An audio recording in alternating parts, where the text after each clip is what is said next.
Doctor Sanjay रत्नमार्गी sir यांना आपल्या व्याख्यानासाठी आमंत्रित करतो. सर मंडळी, क्या जोश आहे, कॉंग्रॅच्युलेशन. खरंच हा खचाखच भरलेला हॉल पाहून मन खरंच तृप्त गेलं. फक्त हे इथंच होऊ शकतं, आमच्या कॉन्फरन्स मध्ये होत नाही का? आपकी हिम्मत की दाद देनी पडती है. आता हे दिल से आपको दाद. फुलं नित्य फुलतात, फुलं नित्य फुलतात, सुगंध देतात. ज्योती अखंड तेवतात, ज्योती अखंड तेवतात, प्रकाश देतात. आपल्यासारखी सगळी माणसं इथं मिळतात, आपल्यासारखी सगळी माणसं इथं मिळतात. तोडतं तर क्षणात येतं, तोडतं तर आपल्याला क्षणात येतं. जोडणं हा आयुष्याचा खेळ असतो आणि आयुष्याचा मिळतो, आणि हाच मिळावा मला तुमच्याकडून. खरंच कुतूहल वाटतं ना आपल्याला, योगाच्या पलीकडे काय असेल वाटतं ना, हो की नाही? काय असेल तर हा कुतूहलात्मक स्पष्ट जेव्हा आपण आपल्या मनात विचारतो, थोडस आपल्या मनाच्या आतमध्ये जातो. भारतामध्ये सगळ्यात जास्त सुंदर योगाचं ज्ञान सर्वत्र पसरलेलं आहे, जगामध्ये पसरलेलं आहे, आणि डोळे उघडून सगळ्यांनी स्वीकारलं आहे. परंतु हे असताना सुद्धा आपल्याला डायबिटीजचं प्रमाण भारतामध्ये जास्त का आहे, हृदयविकाराचं प्रमाण जास्त का आहे, हे हा महत्वाचा प्रश्न तुम्हाला कधी पडला नाही का? इव्हन मी तुम्हाला सगळ्यांना प्रश्न भेटतो, आपण रोज योगाभ्यास करून सुद्धा आतमध्ये आपल्याला त्रास होतो आहे, हो की नाही? आज आपल्या बऱ्याच जणांना निर्णय विकारांनी व्याधीग्रस्त झालो आहे, हो की नाही? ही वस्तुस्थिती आहे, आणि या वस्तुस्थितीचा डोळसपणे अभ्यास करण्यासाठी आणि मार्गदर्शन करण्यासाठी मी तुमच्याकडे उभा. आणि म्हणूनच आपल्याला थोडे डोळे उघडायचे, आतमध्ये स्वतःचं अस्तित्व मिळवायचं. तुम्ही कधी पाहिलंय का की प्राण्यांना डायबिटीस झालेला आहे, की वाघोबा मस्त डायबिटीसच्या गोळ्या खातोय? अरे कधी हरण्याला झोप येत नाहीये, असं कधी पाहिलंय का? मग आपण तर सगळ्यात उत्क्रांत प्राणी आहोत. आपण उत्क्रांत प्राणी असताना सुद्धा आपण विकारी का आहोत? आपण योगाभ्यास करणारे आहोत, आपल्याला झोप का येते? हे क्षेत्र योगाच्या पलीकडचं जे तुमच्यासमोर मला उघड करायचं, जी प्राण्यांमध्ये जी हिलिंग पॉवर आहे, जी शक्ती आहे, तीच आपल्यामध्ये आहे, किंबहुना आपल्या प्रत्येक पेशीमध्ये आहे. आणि ही पेशीची शक्ती आपण जेव्हा उजागर करतो तेव्हाच आपण दुरुस्त होऊ शकतो. नुसतं 1-2 प्राणांकडून दुरुस्त होऊ शकत नाही, वस्तुस्थिती आहे. कोण म्हणतं प्राणायाम 2 मिनिटासाठी 5 मिनिटासाठी श्वासाची, असं कधीच नाही. प्राणायाम हा जीवनाचा एक श्वासाचा अभ्यासात्मक प्रवृत्ती आहे. तुम्हाला माहित आहे गौतम बुद्धांनी प्राणायाम केले नाही, पण गौतम बुद्ध कित्येक वर्ष जगल्याचं कारण काय? ही अवस्था. तुम्हाला कधी पाहिजे बीपी का होतं? जर तर तुम्ही 2 उड्या मारल्या, इथून उडी मारली तरी बीपी वाढतं, पण बीपी नॉर्मल होण्याची क्षमता तुमच्यामध्ये आहे. पण जेव्हा तुम्ही वैद्यकीय विश्वामध्ये जाता, तुम्हाला जे लेबल लावतं की अरे बीपी आहे, तुम्ही आयुष्यभर बीपीच्या गोळ्या घेत राहता. तुम्ही कल्पना करा बरं गमतीचा भाग, एक ऑर्थोपेडिशियन आहे आणि तो मानेला पट्टा लावून बसलेला आहे, स्पॉन्डिलाइट झाले, तुम्हाला औषध देतोय, आवडेल तुम्हाला? नाही. एक हृदय विकार तज्ञ आहे, त्याला हृदयामध्ये ब्लॉक आहे, तो तुम्हाला ट्रीटमेंट करतोय, आवडेल तुम्हाला? नाही.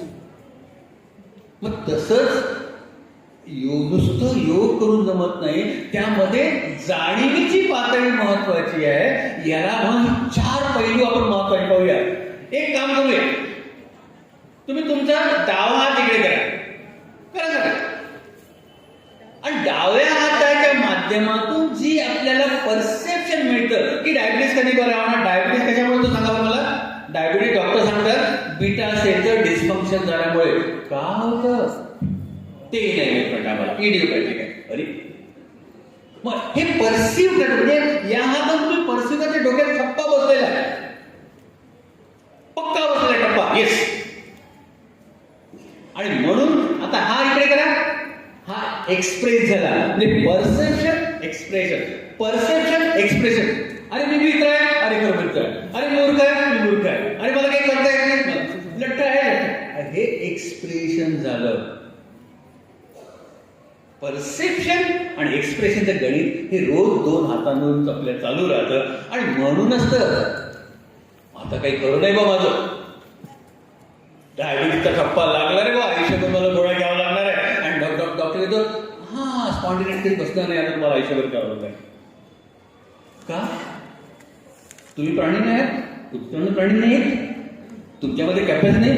पण तुम्ही त्या दृष्टिकोनातून जर का केवळ मला आसनं करायचे आहेत कारण माझा स्पॉन्डिलायटिस मला दूर करायचा आहे, माझा बॅक पेन मला दुरुस्त करायचा आहे, यांनी कधीच रिझल्ट मिळत नसतं. कारण आपण मनामध्ये काय समजतोय, मनामध्ये मला जमणार नाही आणि मला जमवायचं. याला सगळ्यात महत्वाचा नियम म्हणतात लॉ ऑफ रिव्हर्स इफेक्ट. तुम्ही एखाद्या व्यक्तीला विचार, ज्याला स्मोकिंग सोडायचं आहे त्याला कळत नाही का स्मोकिंग चांगलं नाही, ज्याला वजन कमी करायचं आहे त्याला कळत नाही का वजन चांगलं नाही. पण जेव्हा तो वजन कमी करतो, धावायचं मनात काय, मला जमणार नाही, आणि करवायचा प्रयत्न करतो, मला जमवायचा आहे. आणि नेहमी आपले सगळे अपयश हे कशामुळे आले, या लॉ ऑफ रिव्हर्स इफेक्टमुळे झाले.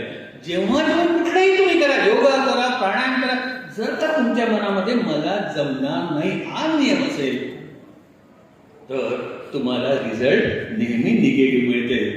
ओके, हे कळलं. म्हणून पहिल्यांदा तुमची मनाची प्रतिमा, अरे मी करू शकतो, तुम्हाला जेवढे काही यश मिळाले ते तुम्हाला मी करू शकतो या भावनेनेच आले, आणि जेवढे काही तुम्हाला अपयश मिळाले ते मला जमणार नाही या भावनेने झाले. म्हणून योगाच्या पलीकडे पाहायची तुमची मनोभूमी कशी आहे, कशाने करतात, स्वतःला दुःख नाशक करण्यासाठी करतात. माझं डोकं दुखणार नाही, ते आणखीन दुखायला लागतं, मला झोप येणार नाही, आणखीन झोप येते, ही वस्तुस्थिती आहे. म्हणून जेव्हा तुम्हाला जीवनामध्ये कुठलीही तणावग्रस्त असते आली तर पहिला परिणाम पडतो श्वासामध्ये. आणि प्राणायामाचा उद्देश काय माहिती, नुसता प्राणायाम म्हणजे नुसतं अनुलोम विलोम किंवा कपालभाती भस्त्रिका हा प्राणायामाचा उद्देशच मुळात नाही. काय प्राणायामाचा उद्देश आहे, कोण सांगेल? प्राणायामाचा उद्देश जे मुबलक प्रमाणात ऑक्सिजन आपल्या याच्यात आहे ते सगळ्यांना तुम्हाला मिळतो, सगळ्यांना मिळतो, जो अखंड आहे प्रत्येक प्राणीमात्राला मिळतो, तो कधीच कमी होत नाही. त्याचा संचार आपल्या शरीरात सहजतेने आणि मुक्ततेने होणं याला प्राणायाम म्हणतात. आणि मुक्तता विमुक्ततेने जेव्हा शरीराच्या प्रत्येक पेशीपर्यंत पोहोचते त्यावेळेला पेशी तुम्हाला समजते I am okay, I am happy, तेव्हा तुम्ही थोडंसं राहता. नाही तर अरे मी 15 मिनिटं प्राणायाम केला, आता मला 15 मिनिट प्राणायाम करेल, आता मला वेट येईल द्यायचं, असं कधीच होत नाही. म्हणून श्वासाला सहज अवस्था जी कशाही मुळे होते. कारण काय, तुमचा मेंदू कसा काम करतो, जो संदेश तुम्ही देता. तुमचा 1 तास योगावर काहीच अर्थ नाही, 24 तासाचा संदेश तुमच्या मेंदूला कोणता मिळतो ते अतिशय जास्त महत्वाचं आहे. म्हणून हा जाणीवेच्या पातळीवर हे समजणं. आणि म्हणून आता तिसरा आपण हा कसा केला होता, याला काय म्हटलं होतं, हँड ऑफ परसेप्शन, याला काय म्हटलं, हँड ऑफ एक्सप्रेशन.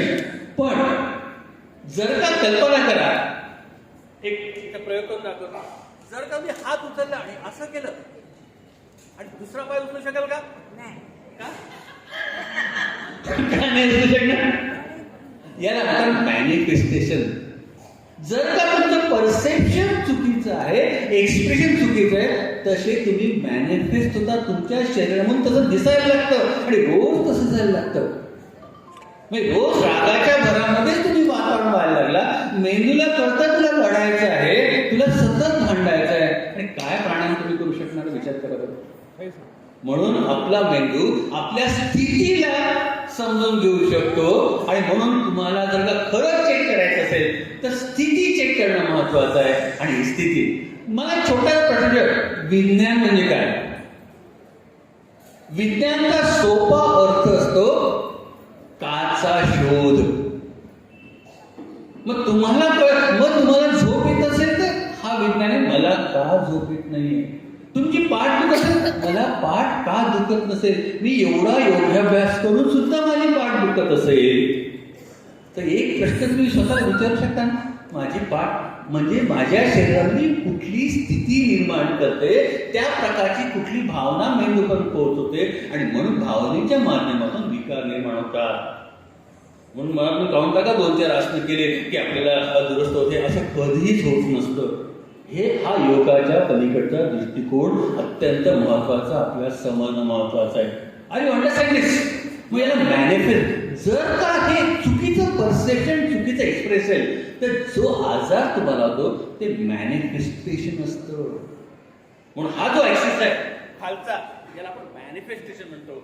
आणि मग आता क्षणभर तुमचे पाय थरथरत असतील, पाय बसेल, म्हणजे ही अँझायटी मॅनिफेस्ट होते आहे. आणि प्रत्येक काम घाईनी करताय, प्रत्येक व्यायाम घाईनी करताय, ते आनंदच घेत नाही, कसं मॅनिफेस्ट होणार? आणि म्हणून जो चौथा ऍक्सिस आहे त्याला व्हर्टिकल ऍक्सिस म्हणतो, जो वर, याला म्हणतात जाणीवेच्या पातळीवर समजणं, becoming conscious of what you are doing. मग आता परत मगाच्या प्रश्नाकडे घेऊन जातो, प्राण्यांना आजार का नाही होत, आपल्याला का होतं?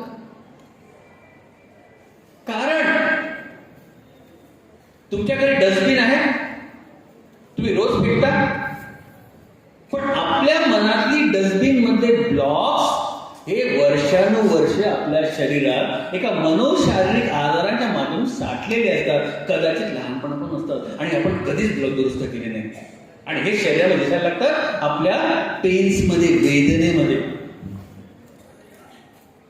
आणि म्हणून हा डोळसपणा, म्हणजे याला म्हणतात हा axis knowledge, aware, becoming aware what is happening within you. तुमच्या आतमध्ये या क्षणाला सध्या काय चालू आहे याचं ज्ञान जोपर्यंत आपल्याला मिळणार नाही तोपर्यंत पॉवरफुल आपल्याला कधीच कळणार नाही. म्हणून योगा हे सायन्स कशाचं आहे? प्राणायामाचं नाही, ध्यानाचं नाही, हे आहे सायन्स ऑफ कॉन्शियसनेस. याला चैतन्य म्हटलेलं आहे. जाणीवेच्या पातळीवर आपल्याला कळायला लागतं, त्याला चैतन्य अवस्था म्हटलेली आहे. आणि ही चैतन्य अवस्था जोपर्यंत आपण समजून घेणार नाही तोपर्यंत कुठलाच फायदा होणार नाही. म्हणून जाणीवेच्या पातळीवर मग नेमकं काय समजायचं? आता सगळे लोक ध्यान करतात, तुम्हाला सगळ्यांना अनुभवलंय का? ज्यावेळी आपण ध्यान करताना कुठल्याही विक्षिप्त भावना येतात, आपल्याला कुठल्याही उर्मी येतात, आपण अस्वस्थ होतो, आपल्याला थरथरी व्हायला तर चांगलं वाटत नाही, लवकर पटकन संपव असं वाटतं. ह्याच आपल्या मनात अस्वस्थ असलेल्या दबलेल्या उर्मी याला ब्लॉक्स म्हणतात. आणि हे ब्लॉक्स आपण वर्षानुवर्ष साठवत राहतो, कदाचित याच्याशी आपण वर्षानुवर्ष लढत असतो. ही ट्रॉमॅटिक एनर्जी आपल्या शरीरात राहते आणि त्याचं रूपांतर गुडघेदुखीमध्ये होतं, त्याचं रूपांतर स्पॉन्डिलायटिसमध्ये होतं, त्याचं रूपांतर डोकेदुखीमध्ये होतं, मायग्रेन गंमत म्हणून होत नाही. अशा प्रकारच्या एनर्जी शरीरामध्ये विकलांग विकृतीच्या माध्यमातून होतात, म्हणून विकार होतात. आणि म्हणून आपला लढा सतत चालू असतो. आणि प्राणी काय करतात? प्राणी पटकन, तुम्ही गाईच्या मानेला हात लावून बघा, गाई शेक करते, ती रिलीज करते. तसं रोज डस्टबिन आपण साफ करतो, तसंच ही डस्टबिन आपण आजही साफ केली नसते. मग ज्यावेळी आज तुम्ही झोपायला जाल ना, त्याला कुठला विचारात पहा, जाणीवेच्या नजरेतून पहा, नेणीवेच्या नजरेतून पहा. जेव्हा तुम्हाला हे कळेल की हे पॉसिबल आहे, आपण एकमेव प्राणी आहोत जो विचारांचा सुद्धा विचार करू शकतो. आणि जेव्हा विचार येतो त्या पुढचे चक्र भावना होतं, भावनेच्या मुद्द्यातून संवेदना होते. छाती दुखणं ही संवेदना आहे. जेव्हा मनामध्ये अस्वस्थता येते त्यावेळेला छातीदुखीचं प्रमाण लागतं. अशा प्रकारे एम्बॉडीड सायकोलॉजी नावाचा प्रकार आपल्याला कळतो. आणि म्हणून सायकोलॉजी फक्त मनाची नाही, सायकोलॉजी शरीराची भाषा आहे, संवेदनाची भाषा आहे. म्हणून एम्बॉडीड ऍक्सेस बॉडीमध्ये तयार झाला. आणि हा एम्बॉडीड ऍक्सेस जेव्हा आपण जाणीवेच्या पातळी समजतो त्याचं रूपांतर एनलाइटनमेंट मध्ये होतं. म्हणून आयुर्वेदात सुद्धा हे सायन्स ऑफ कॉन्शियसनेस आहे. म्हणून आज जेव्हा तुम्ही घरी जाल एकच वाक्य लक्षात ठेवा, माझं शरीर माझ्याशी काय बोलत आहे. आणि जेव्हा माझं शरीर माझ्याशी काय बोलत आहे मला समजलं, त्याच्या मागच्या प्रतिमा काय, त्याच्या मागे कुठला अनुभव आहे, कुठल्या स्मृती आहे. म्हणून जेव्हा तुम्ही मेडिटेशन करा त्यावेळेला या स्मृती येतील, ही ज्वालामुखी येतील. त्या ज्वालामुखीला सजगतेने पहा. जेव्हा तुम्ही ज्वालामुखीला सजगतेने पाहाल तेव्हा ही एनर्जी बाहेर पडेल, जी प्राणी मात्र बाहेर पाडतात. तेव्हा तुम्ही सजगतेने स्वतः दुरुस्त कराल आणि तेव्हा प्राणायामाचा, आसनाचा आणि ध्यानाचा उत्कृष्ट वापर व्हायला लागेल. आणि म्हणून आज एक प्रश्न सगळ्यांनी स्वतःला विचारायचा, मी रोज योगा करतोय किंवा करतोय, रोज प्राणायाम करतोय, तरी मला अपेक्षित रिझल्ट का मिळत नाही. याचा अर्थ ही जाणीवेच्या पातळीवर कुठलेही ब्लॉक्स आपल्या शरीरामध्ये डीप सिटेड आहेत आणि हे जोपर्यंत आपण निघत नाही तोपर्यंत आपण दुरुस्त. म्हणून ध्यान ही एक प्रक्रिया आहे स्वतःच्या आतल्या लेयर्स मध्ये जाण्याची.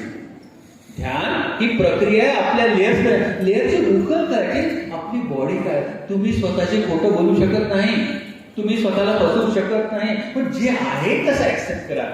आणि मग जेव्हा रिलीज होईल ना, मग तुम्ही कुठल्या एलिव्हेटेड सप्रेस इमोशन म्हणजे कोणत्या, ज्या वेदना, दुःख, भीती हे सगळ्या बिलो डायग्राम सप्रेस इमोशन्स आहेत. आणि त्याचमध्ये आपण राहिलं, याला सर्व्हायवल इमोशन म्हणतात. जेव्हा तुम्ही स्वतःला बाहेर काढू शकाल, सहृदयतेमध्ये यायला लागाल, खुशीमध्ये स्वतःला काढायला, खळखळून असायला लागाल, मनापासून तुमचा प्रत्येक दिवस तुमच्या चेहऱ्यावर दिसायला लागेल. ओके, जेव्हा चेहऱ्यावर दिसायला लागेल तेव्हा हे शक्य होईल. आणि मगाचे स्ट्रेस मॅनेजमेंट लेक्चर मिळालं, त्यांच्या जीवनाला दिशा का मिळाली, कारण दिशा मिळाली म्हणून. आम्हाला हे का कळलं, साधना केली म्हणून. ओके, तर जेव्हा ही सतत साधना जेव्हा तुम्ही आतली कळायला लागाल, जाणीवेच्या पातळीवर व्हायला लागाल, तेव्हा खरंच योगाचा वापर होईल. म्हणून योगाच्या पलीकडे पाहण्याचा, जाणीवेचा दृष्टिकोन आपल्याला विकसित करायचा आहे. आणि म्हणून मला असं वाटतं, ज्योत से ज्योत जगाते चलो, ज्योत से ज्योत जगाते चलो, प्रेम की गंगा बहाते चलो, प्रेम की गंगा बहाते चलो. हे जे मी बोललो हे वैज्ञानिक इन्स्टिट्यूट आम्ही मुद्दाम चालू केली आहे मला. तर ज्या शरीरामध्ये आजारपण निर्माण करण्यास सामर्थ्य येतं, त्या शरीराने स्वतः दुरुस्त करण्यास सामर्थ्य असतं. मग वैज्ञानिक दृष्टिकोन जे आपण जाणीवेच्या पातळीवर कळतं त्यामध्ये व्हायला लागले आणि ही सुंदर रिझल्ट आम्हाला मिळायला लागले. म्हणून तुम्हाला शेअर करतो. धन्यवाद. खूप खूप धन्यवाद सर. योगाच्या पलीकडे योग म्हणजे काय तर जाणीव, ज्याला आपण कॉन्शियसनेस म्हणतो, खूपच मार्मिक शब्दामध्ये सरांनी आपल्याला हे समजावून सांगितलेलं आहे. आणि सर्व काही योगमय आहे, पण आपला दृष्टिकोन जो आहे तो थोडासा योगाच्या पलीकडे जेव्हा आपण नेतो तेव्हा सुद्धा आपल्याला योग हा लक्षात येतो. यावरती एक मी सांगतो, निगाहों में रखना योग का आलम, निगाहों में रखना योग का आलम, मोहब्बत की दुनिया बसाने से पहले. म्हणजे सांसारिक दुनिया जी असते ती मोहब्बत म्हणजे प्रेमाची असते. मोहब्बत की दुनिया बसाने से पहले ये जहरीले रोग देते हैं धोखा, न समझोगे तुम रोगी होने से पहले, न समझोगे तुम रोगी होने से पहले.